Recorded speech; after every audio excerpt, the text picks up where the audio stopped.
Saudara-saudariku yang terkasih, hari ini Jumat 28 Mei 2026. Saya Romo Siga dari Gereja Katolik Santo Fransiskus Xaverius, Pacitan. Dalam nama Bapa dan Putra dan Roh Kudus. Amin.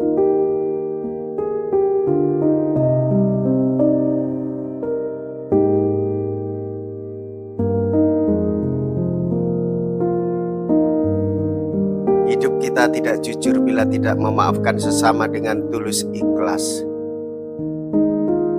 Doa kita pun menjadi munafik bila kita menyapa Allah dengan sebutan Bapa namun tidak rukun dengan para putra dan putrinya.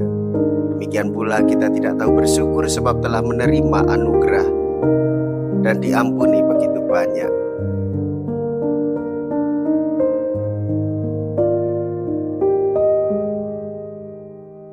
Rumahku akan disebut rumah doa bagi segala bangsa. Mea culpa, mea culpa, mea maxima culpa. Saya berdosa, saya sungguh berdosa. Semoga Allah yang Maha Kuasa mengasihani kita, mengampuni dosa kita dan menghantar kita ke hidup yang kekal. Amin. Marilah kita berdoa. Allah Bapa Maha Rahim, melalui mereka yang mendahului kami telah menerima sabda-Mu. Semoga Engkau berkenan memperkembangkan iman umat-Mu sehingga sungguh berakar dan menghasilkan buah. Dengan pengantaraan Yesus Kristus Putra-Mu Tuhan kami, yang hidup dan berkuasa bersama dengan Digo dalam persatuan Roh Kudus, Allah sepanjang segala masa. Amin.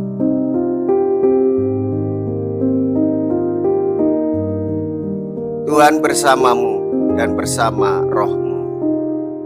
Inilah Injil suci menurut Markus. Dimuliakanlah Tuhan. Markus bab 11 ayat 11 sampai dengan ayat 26. Pada waktu Yesus tiba di Yerusalem, ia masuk ke bait Allah dan meninjau semuanya. Tetapi karena hari sudah hampir malam, ia keluar ke Betania bersama ke-12 muridnya. Keesokan harinya sesudah mereka itu meninggalkan Betania, Yesus merasa lapar. Dan dari jauh ia melihat pohon ara yang sudah berdaun. Ia mendekatinya untuk melihat kalau ia mendapat apa-apa pada pohon itu. Tetapi waktu tiba di situ ia tidak mendapat apa-apa selain daun-daun saja, sebab memang bukan musim buah ara. Maka Yesus berkata kepada pohon ara itu, "Jangan lagi seorang pun membuat buahmu selama-lamanya." Ucapan itu terdengar pula oleh para murid. Maka Yesus dan murid-muridnya tiba di Yerusalem.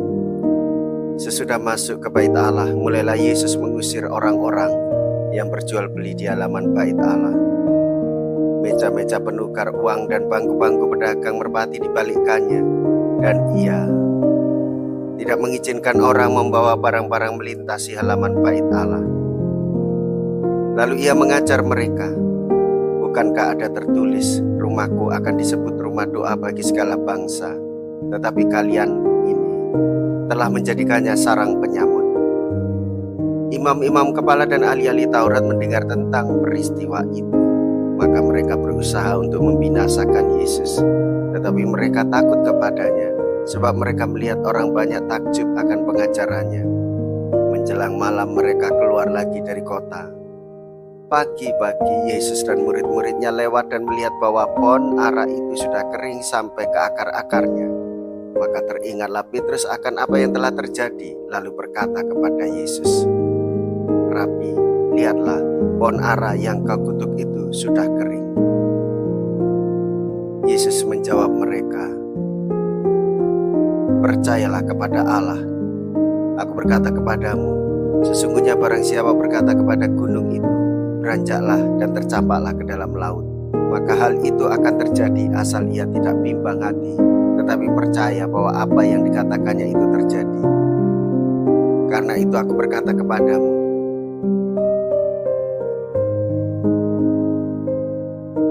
apa saja yang kalian minta dan kalian doakan akan diberikan kepadamu, asalkan kalian percaya bahwa kalian menerimanya. Dan Dan jika kalian berdiri untuk berdoa, ampunilah dahulu sekiranya ada barang sesuatu dalam hatimu terhadap seseorang, supaya juga Bapamu yang di surga mengampuni kesalahan-kesalahanmu.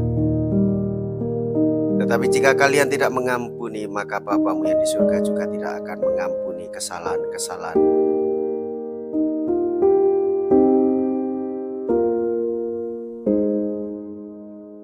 Demikianlah sabda Tuhan. Terpujilah Kristus.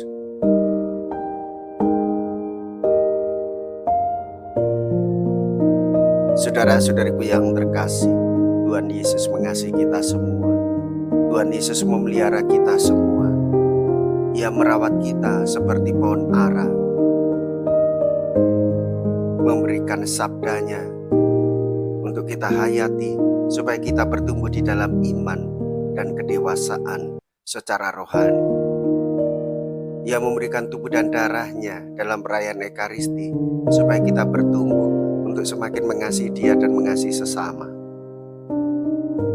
Dan buah pertumbuhan itu hendaklah diwujud nyatakan di dalam kehidupan sehari-hari dengan mengampuni, memaafkan kesalahan orang lain.